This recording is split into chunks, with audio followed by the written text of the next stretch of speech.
Hey, it's Matt, and this is Fantasy Football Almost Daily. Quick things, it's fantasy playoff time, which means that our advice that we give you here on Fantasy Football Almost Daily is totally stepped up. If we've helped you in any way along this season, please do me a favor and give us a 5-star rating and review on whatever podcast platform you are listening, or on YouTube. If you're watching us right now, you can do that too. We're brought to you today by Game Blazers, which just announced another special $40,000 prize pool and free roll contest for Christmas.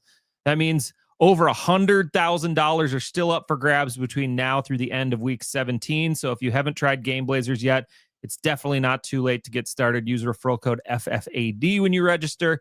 You get a free starter pack plus a free rare pack, along with a spend 5, get 50 offer once you finish onboarding for 2 more rare packs. Download Game Blazers today. Fish and I are about to give you the final waiver wire podcast of the season because it's playoff season. So we're previewing the best pickup options for the final 3 weeks. But first, new intro music. From the Sports Hub Games Network. This is Fantasy Football Almost Daily with your host, Matt Harrison.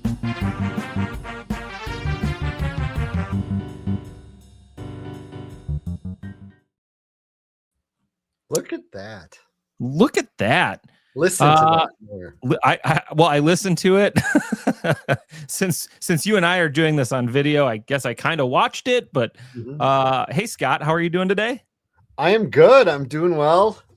Times are good. Fantasy playoffs are here. Regular season is done. It's a fun time. It's a fun time. My son had a Monday night sweat that came down to the last reception of the game. Oh, wow. That's pretty intense. Bounced him from his playoffs. That last Goddard catch right before the interception. Oh my gosh. That last catch bounced my son from the playoffs in his kids league. I asked on Twitter, I wonder how many people's fantasy seasons that were just on life support just got given like a stay of execution by that overtime, that final field goal by Cameron Dicker. So pretty fun. The new intro music was written and performed by my son, my oldest, Tate. He created that for me. I asked him to do it, and he delivered a totally Tate video game style music. I love it. I'm excited about it. Awesome. So we got some new tunes on the show. Fish, before we get into the show and all that stuff, what like fantasy playoff rules for you as a commissioner do you really like? For instance, one of the things that I do in all of my leagues now is whoever the top seed playing for that week gets to pick their opponent. Like for instance, the 3 through 6 seeds are playing this week. So the 3 seed gets his choice of the 4, 5, or 6. And then the 1 seed gets their choice the next week. I like that. I like that a lot. The rule that bounced my son last night is a rule I played with for probably 2 decades now, where the last place team is the highest scoring team. It's not necessarily the 6th best record. It's the highest scoring team. The guy who won Commissioner of the Year last year for Fantasy Football Unlimited, they have a rule in their league where the 6th place, the final playoff spot, is up for lottery. And the amount of lottery balls you have is based on how many wins you had. So even if you're the worst team in the league with 1 win, you have 1 lottery ball to make the playoffs. Did they purchase like a lottery machine with ping pong balls? I hope they did. They did? Yeah. That's amazing. They have ping pong. Yes. So no matter how you finish, you have a shot at that last playoff spot. That's pretty crazy. I like the randomness of it. The randomness of your fish fillet league finally caught up to me and kicked me out. I survived the wheel, I think like 6 times, maybe like 7. It was amazing. But and then my team scored, I think, the 2nd most points in the league the week I get eliminated. Of course it does. It always works that way, right? It's once you're out of it, that's when your team decides to show up. Oh my gosh, it was great. So we're going to go through some of the relevant NFL news from around the league before we jump into the waiver wire. So I'll play this guy. News team, assemble! we're going to start with the Colts quarterbacks. Daniel Jones officially out for the season with an Achilles tear. And the Colts just an hour ago or so signed 44-year-old Phillip Rivers, who hasn't played since 2020. I saw somebody wrote like the last time Phillip Rivers played, Justin Fields was throwing the ball to Garrett Wilson for Ohio State, and Kyle Pitts was about to take over the league. By the way, Anthony Richardson still has no timetable from his orbital injury. And Riley Leonard, who played last week in relief, he has a knee injury. So it's possible that Brett Rippon could be the quarterback this week in Seattle, or Phillip Rivers. It's never a good sign with Riley Leonard. It's never a good sign when they mention your injury as week to week. Day to day, you have a outside shot maybe, but when they say week to week, I don't think it's very likely for him to. My guess is Phillip Rivers starts this weekend. It would be wonderful. I would love for kids who started watching the NFL within the last 3 or 4 years to get to watch some Phillip Rivers games. Well, and how many more kids did Phillip Rivers have between the time that he retired and now? And those kids get to watch their dad play football. I know. He could have a 5-year-old now. Yeah, he could. Hasn't seen his dad play. He could. Amazing. It's amazing. Zach Ertz was also lost for the season with a torn ACL. I thought he broke his femur on that play because that was such a nasty hit. It was high up on the leg there. I also thought it was a femur, an upper leg injury. Yeah. T. Higgins had a huge day against Buffalo, but he's re-entered the concussion protocol. And I guess he just came back this last week from concussion, and they evaluated him several times on Sunday, and he passed all those tests, but then he reported symptoms after the game, and that probably puts his status in doubt for this week. Yeah. CD Lamb also had a concussion on Thursday night. They say he's progressing, but he's got to be more on the doubtful side of questionable to play Sunday night against the Vikings. And that's a tough one because you're down to the final 2 games of the week in a fantasy playoff situation. You better have other plans. Yep. Devon Achane had an MRI on his ribs. It came back clean. We'll talk a little bit more about his position group a little bit later. 2 guys who might play on Thursday night. Mike Evans could be back on Thursday night. Todd Bowles said it's progressing nicely, but Drake London hasn't practiced yet, and that's not progressing as nicely as we'd like it. So you might get Mike Evans or Drake London back for your Thursday night matchup. Would you be daring enough to start either of them in a do or die playoff week on Thursday night? I think I would.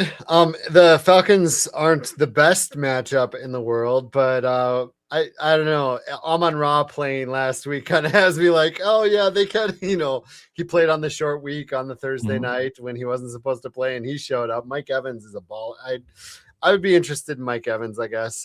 It depends on your roster, though. It's always tough to start a player his first week past an injury, but it is Mike Evans.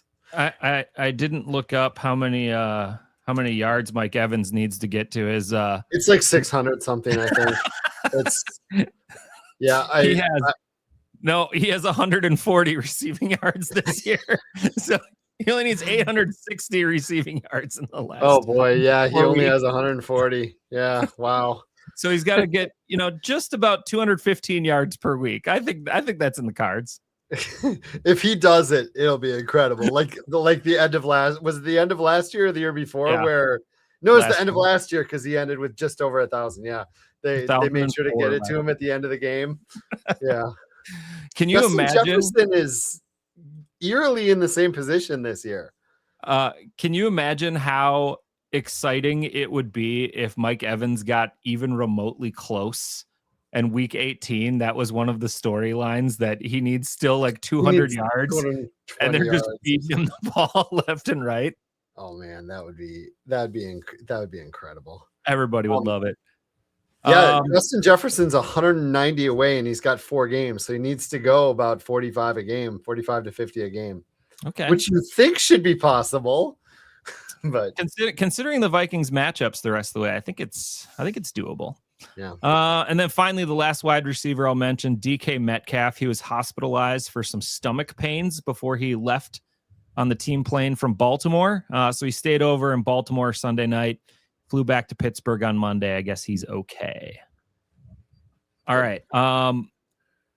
Let's get in the final waiver wire show of the year. And it's the final waiver wire show because teams who made the playoffs generally don't need as much waiver wire help. And there's fewer people playing fantasy every week at this point of the season as the season winds down. So we're going to preview 4 guys from each position that we think could be helpers in the final 3 weeks of the fantasy season for you. But first, I know you said some other guy was the top commissioner in fantasy football, Scott, but I got to believe that you are the biggest commissioner in the world. Like, considering how many leagues and people and teams that you commission, you're like, you got to be in like the 10 to 15,000 in this year range. I have a lot of leagues. I've been known for my commissioning for many years. That's definitely a thing. Yeah. That's true. Yep. Okay, absolutely. so here's my question, and I think it's one that we've talked about before on the radio show and whatnot. Do you believe that non-playoff teams should still be able to make roster moves? I am in the camp that if they have something to play for, if there's a toilet bowl or whatever, sure. If they're trying to win games still, sure. Otherwise, usually if there's a keeper aspect, sure. If there's a keeper or dynasty, absolutely. Yep. But if you're legitimately done and have nothing to play for, you have no games left, I don't see why you're still making moves. Gotcha. All right. Like I said, toilet bowl. If you have a toilet bowl or a consolation bracket, yeah, you're still trying to win games. Yeah. If it matters for draft positioning next year or anything like that, you should be able to make moves. Yep. Don't let some cranky commish tell you can't. All right, let's go over our 4 guys from each of the positions, and we're going to start at the quarterback position. Tua Tagovailoa is 20% rostered right now. He has the easiest schedule for the rest of the year: Pittsburgh, Cincinnati, and Tampa Bay. Problem with Tua, he hasn't been great in quite a while, like a month. He hasn't topped 200 yards since week 9. He has only had 3 touchdown passes in the last 4 weeks. So I guess let's do this on what is your trust level on Tua? Is it gold, silver, or bronze? Trustometer. Yeah. And you can use Shibuichi if you want, which is between silver and bronze. I know. I heard that episode with CP bringing that out or whatever. I think it's bronze. I think the matchups say if you're having trouble, there's no teams on bye, so like you're not dealing with that. If you lost maybe Daniel Jones and you're looking for something, these next 2 matchups are just Pittsburgh and Cincy are just awesome matchups. But I don't have a lot of faith. Too. What? Tampa is too. Yeah, it's maybe the 3 easiest matchups you could pick.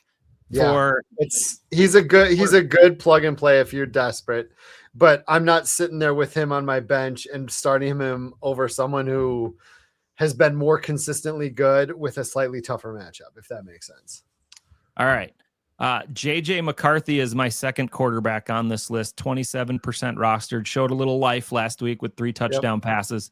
He has the second easiest schedule for quarterbacks the rest of the way: Dallas, the Giants, and the Lions in the final 3 weeks. And Scott, I have a choice in a wild card round matchup where right now I have McCarthy starting for me in Superflex over Jacoby Brissett, who's got a really tough matchup this week against the Texans. That's interesting. I think I probably would too. The Texans are just incredible right now. They just shut down Mahomes. They're shutting down everyone. McCarthy, I actually started in a league last week because everything we heard up here is that they were going to give him easy stuff, short stuff, keep it simple for him.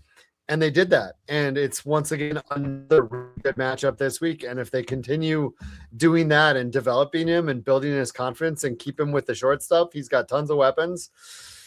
Yeah, I can see him putting up decent points here again. I almost like him a little better than Tua still, just because Tua's not doing it against anyone. At least McCarthy's had 2 or 3 spots where he's done it, you know? All right, so trust level on McCarthy? Probably between bronze and silver. Probably silver. SHIBUICHI. Yeah, apparently. Between bronze and silver, apparently. There we go. All right, the next quarterback, Marcus Mariota, 11% rostered. And I'm kind of looking at Jaden Daniels and going, they're probably just going to sit him down for the rest of the year since he re-injured that elbow in that game. There's no official word on that yet. I mean, so Jaden Daniels could be a starter, but if Mariota's available, he's looked good in spots, and he's got the 3rd easiest schedule the rest of the way, playing against the NFC least, the Giants, the Eagles, and the Cowboys in the next 3 games. Yeah. Good championship game potential there too for against the Cowboys. Yes, he was fine in relief. Without Daniels, I would like to think that your assessment of the situation is correct. I would probably do the same thing. I know Jaden Daniels might want to get out there, but a second injury to that, I feel like it might be time to just call it unless he's 100% healthy.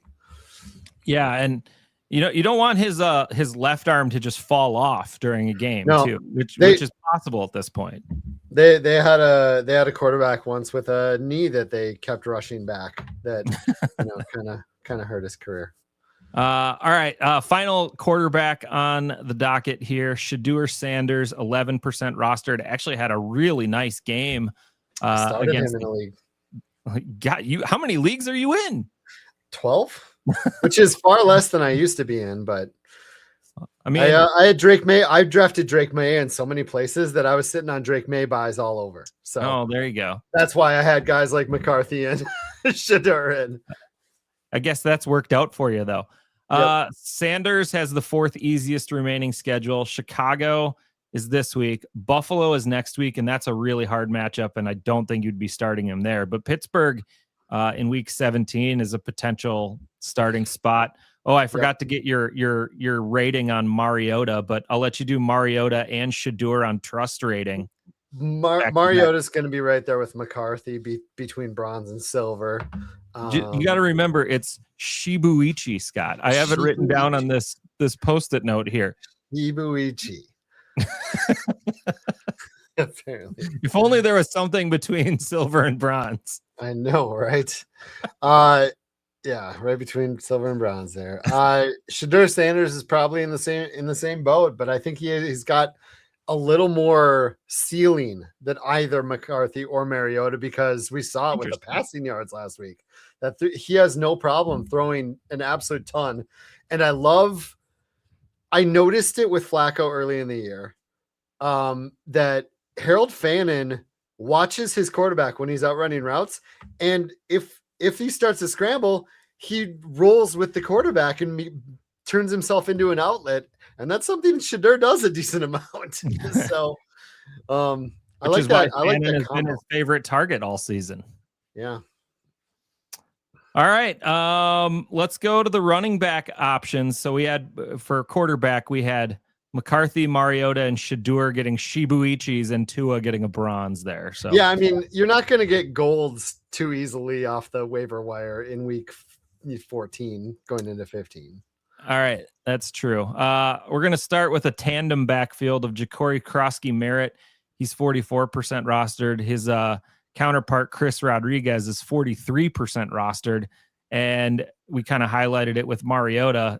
Super easy schedule. The Giants, the Eagles, and the Cowboys the rest of the way. The problem is which one of these two do you put that higher level of trust in right now?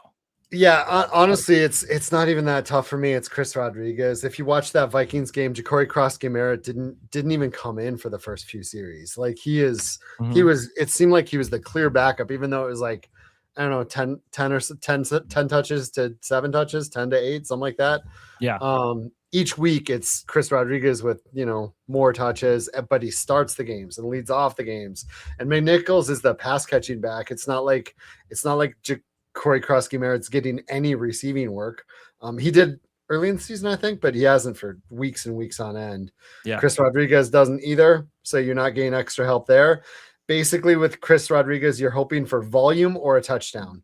And I just can't with Ja'Cory Krosky-Merritt. I don't think he gets either of those two things. So level of trust on those two? It's bronze on Chris Rodriguez. I love the matchups, but he keeps showing me that he'll get like 15 touches and he'll get like 40 to 60, 70 yards. If he doesn't score, he's giving you 5 points, So it's bronze maybe with Chris Rodriguez, and I love those matchups. I'm leaving Bill Krosky-Merritt on the bench or on the waiver wire or whatever that is. All right. Sounds good. I have Bill in one league, and I've been thinking about dropping him over the last few weeks, but those matchups have been just so enticing. Yeah. And if there's a Chris Rodriguez injury, you'll want him on your That's bench, true. Devin Neal is the only real starting running back we're talking about in this group. I suppose Rodriguez was too. He's 60% rostered, which was kind of the cap of where I went for availability on this. He's got the 4th easiest schedule remaining: Carolina, the Jets, and Tennessee. Nobody's hard in there. Devin Neal, he's looked all right. Yeah. What do we think about him? I do like that he can do it all, that he gets pass catch work and stuff like that. And they're more than willing to go with him at the goal line. I know he scored his first touchdown last week, but they're willing to, give him work there. I'm wondering how close Alvin Kamara is, and if Alvin Kamara does jump in week 15. If he doesn't, will it be week 16? And then you've lost some of those great matchups because it's a split or a Kamara lead. But for now, I like Neal probably more than Rodriguez, just because the chance of just because that Carolina matchup's great, and then the chance of him being a 12 to 15 touchback with pass game work and possible touchdowns. They are talking about Alvin Kamara could be back as early as this week. Yeah, Wild. Yeah, so I don't think he will be, but it's like I said, it's possible. And if it's possible for this week, it's very possible for the next week. And you've so trust level on Neal is probably a bronze for you there. Yeah, it's probably bronze, but for the first week for this first game, it's more like silver. Okay. So silver, and then you might have to start looking for other options again. All right. Devin Singletary is 33% rostered. He's got the 6th easiest schedule the rest of the way. Tyrone Tracy had a hip contusion last week, so he's a little bit dinged up. The schedule remaining: Washington, easy. The Vikings, tougher. And the Raiders, pretty easy. And it's a lost season for the Giants. Yep. It feels like they might just go, Tracy, we got you. You're in the mix for next year. Yeah. Singletary, let's see what you can do. Yep. And it's also an offense where they're going to give it to their backs, 20 times. That's what they've been doing. They've been running their backs 20, 25, whatever times. And if Tracy is not in, I feel like Singletary is more in that 15 to 20 touch range for next week. If Tracy somehow misses. So I do feel kind of good about Singletary, at least the start of this playoff run. All right. Level of trust in Devin Singletary. I mean, it's probably similar to Neal for this, first Washington matchup, where I'd put it at silver. Minnesota, I don't think their defense when it's fully healthy is so much tougher, but they've had a lot of games where they've been run on very easily. But I think it's similar to Devin Neal, where it's silver and then it progressively gets worse as you think Tracy might come back and the matchups are a little tougher. All right, final running back in the slate here, Jalen Wright, 3% rostered. This is kind of on Devon Achane, who left in the first quarter of that game. He scored a touchdown before he left, which helped everybody out. But then it was all Jalen Wright. They didn't turn to Ollie Gordon. Ollie Gordon still got about the same amount of touches he normally gets. Jalen Wright had 24 carries for 107 yards and a score. And they're saying Achane feels a little bit better.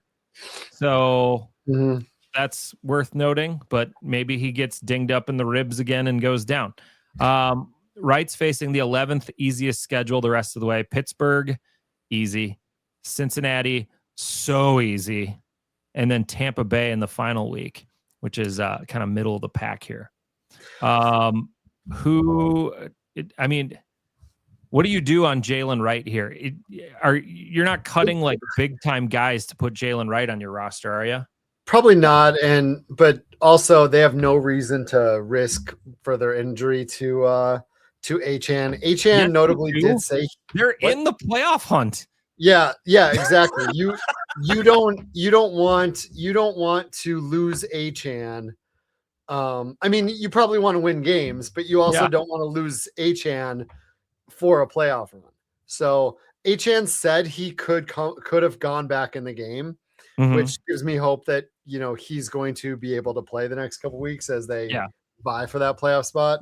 It was the Jets last week though, and they were done right away. Yeah. But Jalen Wright did exactly what we've said all year. What we said in the preseason is that Jalen Wright was the backup to Achane, and Ollie Gordon was the thunder and lightning to Achane / Wright. And it's nice to see it, prove out that way. I think the thing I like most about last week is that they showed that they trust in Jalen Wright to just keep feeding him. They didn't try to split it. They didn't try to work away from him. They're like, here's 24 carries or whatever you said it was in the 20s. I remember that. Yeah. So I think that falls in that same category as the others. Is you like it early in the playoffs. We'll see if it's a thing as the playoffs go on. So I guess he's probably the top waiver wire ad for most people this week. Just on that pure chance. And I would say just from if you're an Achane owner, you've probably made the playoffs because he's been awesome for you this year. He's been one of the bright spots in Miami. But he might be the top handcuff right now. Yeah. It's this is that point where only half the teams in your league are probably still going. A lot of fab's been spent. There's not a lot out there this week. Jalen Wright might be a push your chips in situation. All right. So your level of trust on him, if he gets work, silverish, goldish? Yeah. If we find out Achane's not going to go, it's definitely silverish because he's going to get some major volume this week. All right. Let's move on to the wide receiver position. Darius Slayton is 28% rostered, and he's kind of the second fiddle there in New York. Third easiest schedule remaining, Washington and Las Vegas bookends. The Minnesota matchup is not very easy because the Vikings have actually had a really good defense this year. But what do you think about Darius Slayton? He's Darius Slayton. He has been the whole time. I mean, he scored last week. The week before, each of the last couple weeks, most of the weeks, it's been Wan'Dale Robinson with all the targets and usually the volume. Darius Slayton seems to be what Darius Slayton is. He's like, I don't know, remember old Lee Evans? It's from Buffalo. It's like four times a year. Way too much Lee Evans in my day. It's like 4 or 5 times a year Darius Slayton pops off for either a giant yardage day or a touchdown day or both. I would like something a little more consistent, but I'm not, that offense, he's the second wide receiver. Level of trust on Darius Slayton seems like it's like a commercial bronze, which is the cheapest version of bronze there is. It's bronze plated. It's just copper. All right. Kendrick Bourne, 4% rostered. Ricky Pearsall's only 60% rostered right now. Pearsall dropped a lot of places in recent weeks. And then the Niners have the 5th easiest schedule for wide receivers the rest of the way. They got Tennessee, Indy, and Chicago. None of them are real stoppers in that mix there. So obviously, if you can pick up Pearsall, I think he's a no-brainer. But Kendrick Bourne, if either of these oft-injured guys gets hurt, Kendrick Bourne's back into a good spot, I think. Yeah, it's absolutely. I have so little faith in some of this. Brock Purdy has come back, and granted, it's been a couple of tough pass defenses. He had 3 scores that first game, couple of low yardage days the last couple weeks. And neither Pearsall or Bourne have done really anything with Purdy in. So it's really tough to bet on, but you're right. The schedule says if you have an injured player or a bench spot to potentially, throw them on your lineup, I'm down with it. I'm not super high on either right now. Pearsall's got the talent. We're just not seeing it right now, or like all year pretty much. We're barely seeing it since week 3 or 4. Reading the tea leaves, Pearsall sounds like a bronze, and Bourne sounds like a little bit below that. Yes, I like your tea leave reading. Yeah, Pearsall's the one I would go after because he's at least getting some work, and we've seen him be better early in the season. All right, this one was a little more interesting for me. I was kind of caught off guard by how little ownership these two guys had. Maybe it's because their wide receiver 1 is amazing. But Rashid Shaheed is 53% rostered. Cooper Kupp 60% rostered. Both scored a touchdown last week, although Shaheed's was on a kick return. 6th easiest schedule for wide receivers the rest of the way. Indy, the Rams, and the Panthers. And the Panthers one is kind of the hard one of the 3 there. The Rams are kind of mid-grade. Colts should be pretty easy. What do you think about either of these guys? Would you pick up either and start them this week? I like Shaheed a little bit better than Kupp. Kupp's yardage is low basically every game. So if he doesn't score, it feels like you're dealing with 3 to 4 points. Well, maybe 5 or 6 with the PPR. So I'd rather have Shaheed in the big plays. And this might shock you as, I suppose Sam Darnold threw a 97 yarder to Justin Jefferson last year, but Sam Darnold leads the league in completion percentage of passes over 10 yards. So, which is, I didn't think that would be the case, but given all the 10+ yard Jackson Smith and Jigba plays, maybe it makes sense, like all the high volume. But Shaheed definitely a guy who can get deep though on you, so it's another deep threat that they have. That's why I like him a little bit better. Is I have a little more.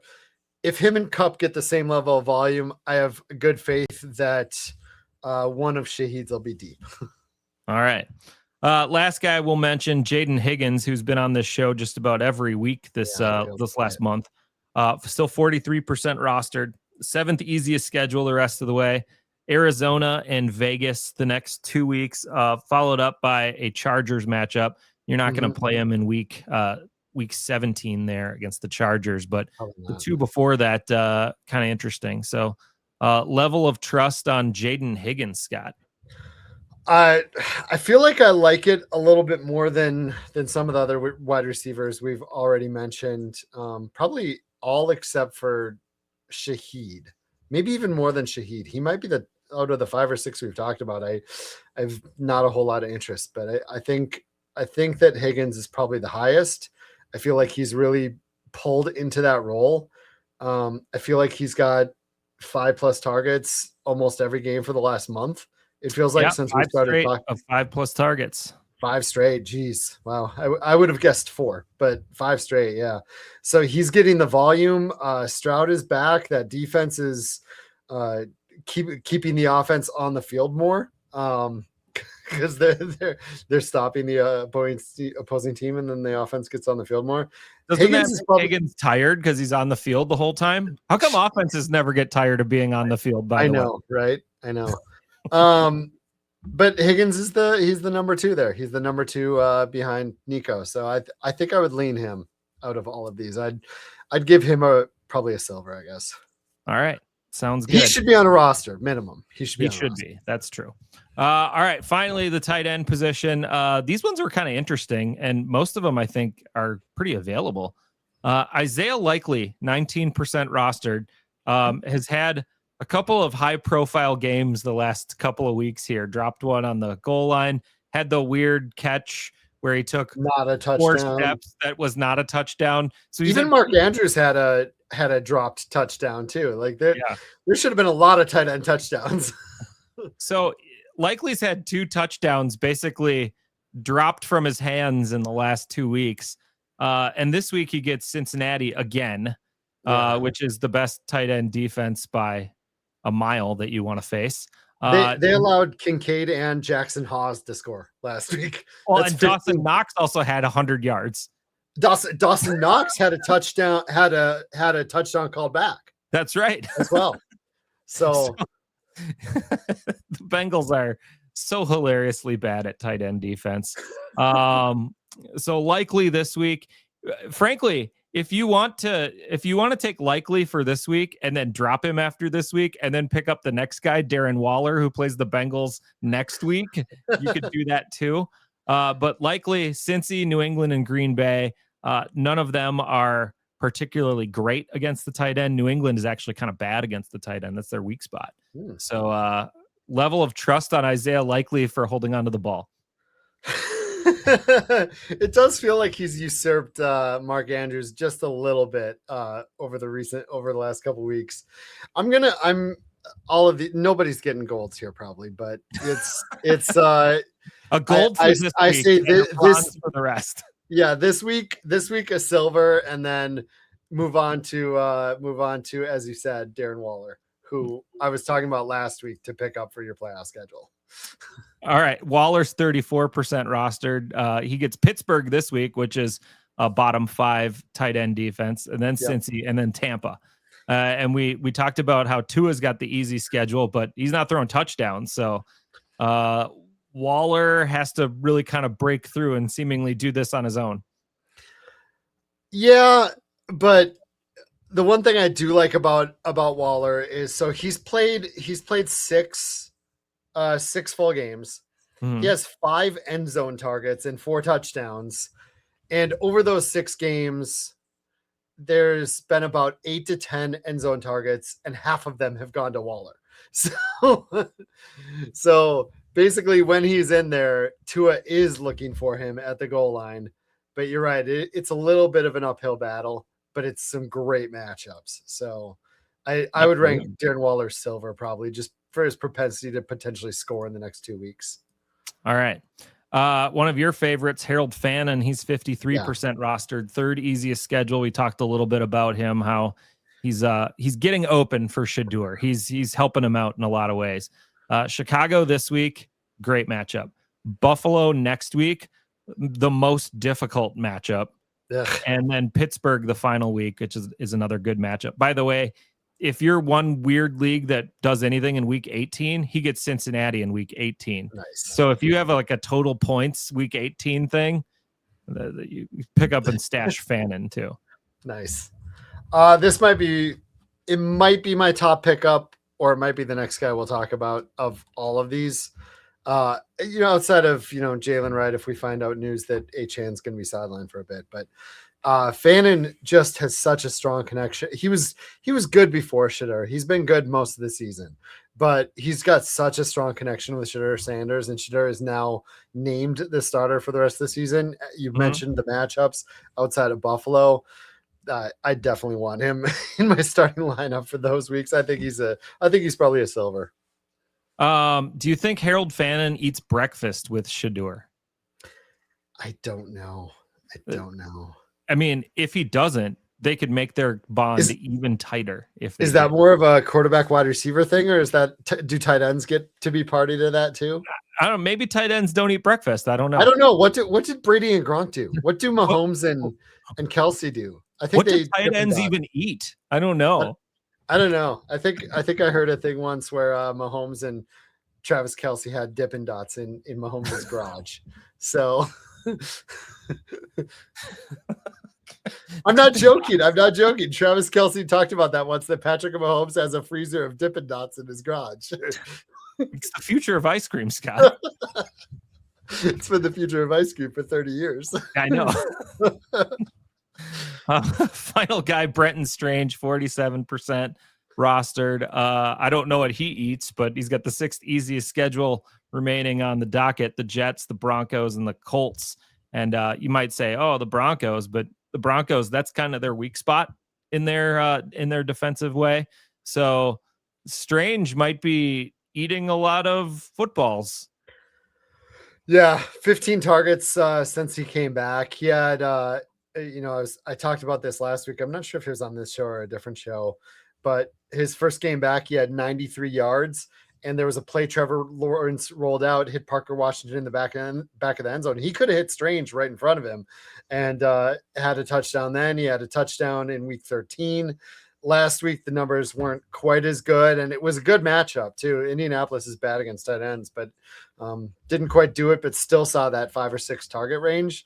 And that's really one of the things we like to look at when we for tight ends, because they can be hit and miss. But if they're getting that volume, you can feel a little safer that they have a chance at a big day. And he's got good matchups going forward. It feels like you like all the tight ends. How would you rank them if you were picking them up? Fannin, Strange, Waller likely. I love Waller's potential for scores. I just don't know how much volume he'll see outside of that. Mm-hmm. I think Waller's the most likely to get scores in those games. Fannin, I just feel like he gets potential scores, but he also gets a ton of volume. I know Njoku caught the 1-yard touchdown pass in the last one as well, but Fannin just feels like he's getting so much volume right now and such a connection with Shedeur. And then Strange, he's just, last week wasn't as statistically great. He still had the 5 or 6 targets, but he's seen a lot of work since he came back. And really, even before he went out, he was seeing work. So. All right. That's kind of a wrap on the waiver wire show for 2025. Scott, I know I'll talk to you between now and then, but publicly, have a Merry Christmas for you and your family. And is there anything else that's coming up fantasy cares wise that you want to talk about? Sure. I mean, we still got our 25 days of jerseys. We are giving away a signed jersey every single day for the month of December or December 1st through the 25th. We gave away a Jonathan Taylor signed jersey yesterday. We've given away a lot of really good signed jerseys so far. There was a Nico Collins signed jersey there. They're all stud players. They're all really good players. Where do you get all these signed jerseys? Do you have like guys in locker rooms that go steal them or what?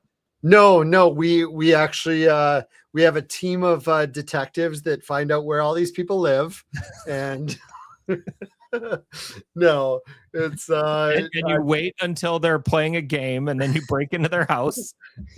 I mean, just your normal stuff. But it's $20 minimum donation to join in, because there's only 20 or so drawings left. We've already done 5 or 6 of them or whatever it is. So we're on the 9th day of December. So we've done 8 of them. The math checks out. We've done 8 of them. And then so we drop the minimum donation $5 every week. So this week it's 20. Next week it'll be $15 to join. But yeah, just a donation to that specific campaign gets your name into every single one of the remaining drawings twice. And I saw that last Friday, I believe you went over to the Toys R Us store at the Mall of America and just blew a bunch of money on toys for all those kids out there. It was very awesome. We spent $18,000 buying toys for Tots. We're a national partner with Toys R Us or Toys for Tots. So we do all these shopping trips around the country, and it's really cool we're able to do this, that the fantasy community has, supported Fantasy Cares to the degree that we are able to do so much good out there. Yeah. Awesome. Thank you for all your insights all year. And if we got some fantasy playoff stuff, maybe you can pop back on to one of these shows and we can talk about like fantasy football in the NFL playoffs kind of games and stuff like that. That's always fun to do. That is fun to do. All right. Thanks, Scott. I'll remind everybody that try Game Blazers this week for your share of $36,000 in prizes and free-to-play contests. You can sign up with referral code FFAD for free, and you get a free starter pack, a free rare pack. And then if you spend $5, they'll give you 2 more rare packs, which is a $50 value. Learn more at GameBlazers.com, but you can go get started for free over there. This was Fantasy Football Almost Daily. Thank you again for listening. We'll be back tomorrow with our Wednesday show, which is the Thursday night preview between the Falcons and the Bucs. See you then. This was Fantasy Football Almost Daily. Please subscribe and give us a 5-star rating wherever you listen to podcasts.